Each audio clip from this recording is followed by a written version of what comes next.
Justement, tiens, du masque, il en a aussi été question hier lors du point de situation fait par Jean-Luc Glaise, le président du conseil départemental. Notamment, d'abord, il a été question de l'aide aux plus défavorisés. Le département va déployer des bons alimentaires pour répondre aux situations d'urgence. Nous verrons lesquels dans un instant avec le secrétaire départemental du secours populaire. Donc, il y a également l'initiative de voir la cuisine centrale du collège Édouard Vaillant qui va préparer quelques 300 repas distribués au sans domicile fixe. Et donc le département, je vous le disais, a fait de son côté une commande de plus d'1,5 million de masques chirurgicaux en 3 commandes différentes, mais là, pas pour la population, puisque ces masques seront mis à disposition notamment des aides à domicile, du personnel des EHPAD ou encore des pompiers. Le département estime son besoin en masques à raison de 200 000 masques donc par semaine. C'est ce que Jean-Luc Glaise a expliqué à Franck Poirot qui a pu le joindre par Skype.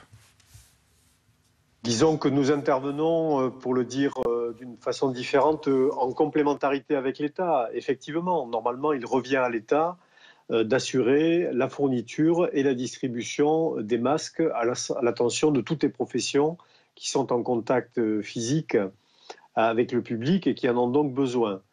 Or, comme il y a pénurie de masques, l'État cible plutôt les masques vers les personnels soignants, la médecine de ville, les hospitaliers, les infirmiers libéraux, ce qui est tout à fait légitime au regard de leur engagement sur le terrain. Mais pour nous, il y a des professionnels qui travaillent en lien avec les politiques départementales et qui en sont dépourvus si nous ne prenons pas la décision de commander ces masques. Ce sont les services d'aide à domicile, les personnels qui travaillent dans les structures pour personnes handicapées, les assistantes maternelles, les EHPAD, les pompiers. Donc toutes ces professions-là, eh bien, nous estimons qu'elles ne peuvent pas rester sans masque. Donc j'ai pris la décision de commander effectivement 1 600 000 masques pour faire en sorte de les doter et de doter aussi les communes pour 500 000 de ces masques parce que les communes en ont besoin aussi, soit parce qu'elles gèrent des RPA par exemple ou parce que vous avez des centres intercommunaux d'action sociale qui gèrent des services d'aide à domicile. Donc l'idée c'est vraiment de fournir l'ensemble de ceux qui en ont besoin. Mais nous nous substituons d'une certaine manière, en tout cas nous essayons de compléter ce que l'État ne fait pas. Entre la pénurie mondiale sur ces équipements et les problèmes de logistique pour les faire venir de Chine, est-ce que vous avez livré une véritable bataille pour mettre la main sur ces masques ? Alors c'est encore effectivement une bataille puisque nous en avons une toute petite partie qui est arrivée pour l'instant. J'ai écrit au Premier ministre pour lui demander d'intégrer les ponts aériens gouvernementaux de manière à ce que nous puissions garantir une livraison, je l'espère, la plus rapide possible. A priori, 100 000 vont arriver, je pense, mercredi ou jeudi, ou d'ici la fin de semaine en tout cas, et 900 000 devraient arriver normalement en début de semaine prochaine. Mais c'est effectivement très compliqué parce qu'il faut commander ces masques en Chine et donc trouver des distributeurs sérieux, donc faire du repérage au préalable pour pouvoir avoir la garantie que le nombre de masques et que leur qualité seront au rendez-vous lorsque nous en aurons besoin, et nous en avons déjà besoin. Le département est en charge des politiques de solidarité dans cette crise du Covid. Est-ce que certains équipements départementaux vont servir à apporter une aide aux publics les plus fragiles, notamment les sans domicile fixe ? Je crois qu'il est question de leur ouvrir les gymnases des collèges, mais aussi de réactiver la cuisine centrale du collège Édouard Vaillant à Bordeaux pour leur élaborer des repas. Alors les gymnases, c'est une proposition aujourd'hui, donc nous sommes en train de voir comment le monter, le matérialiser via des associations qui réalisent des maraudes sur Bordeaux. Et pour Édouard Vaillant, ça y est, donc c'est opérationnel puisque initialement nous avions des attentes émises par le Crous et puis un EHPAD sur Bègle pour fournir des repas. Donc nous étions sur un collège qui est sur Bordeaux, donc sur la métropole.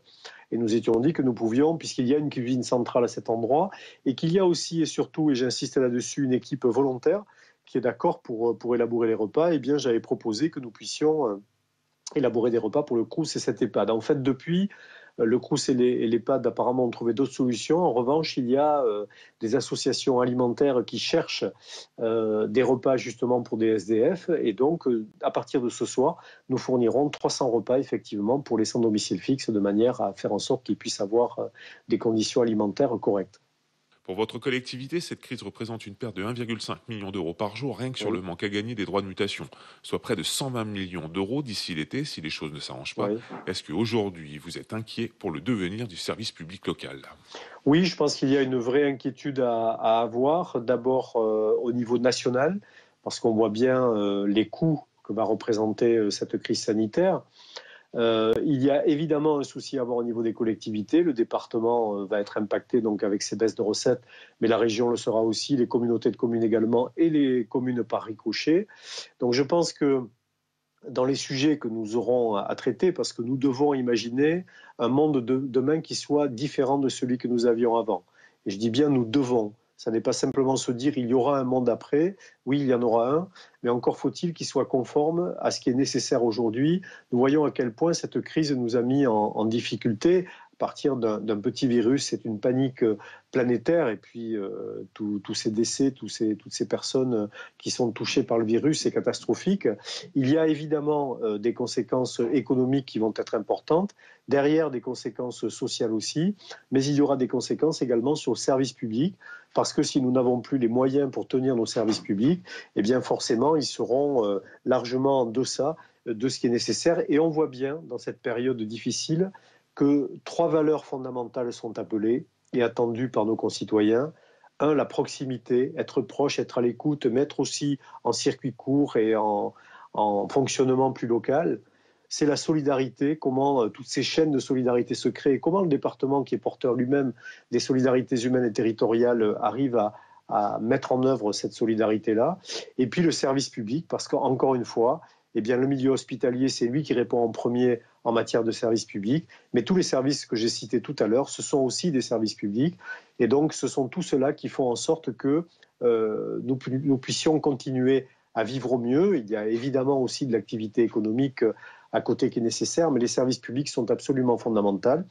Donc, je pense qu'il faudra demain tirer enseignement très vite de ce que nous avons vécu et surtout de ces démarches positives pour faire en sorte de construire le monde de demain qui ne devra pas de toute façon être comme celui d'hier. On ne peut pas imaginer, encore une fois, avoir des masques fabriqués en Chine et se trouver en difficulté lorsqu'on a une crise. Il faut impérativement que les productions soient relocalisées.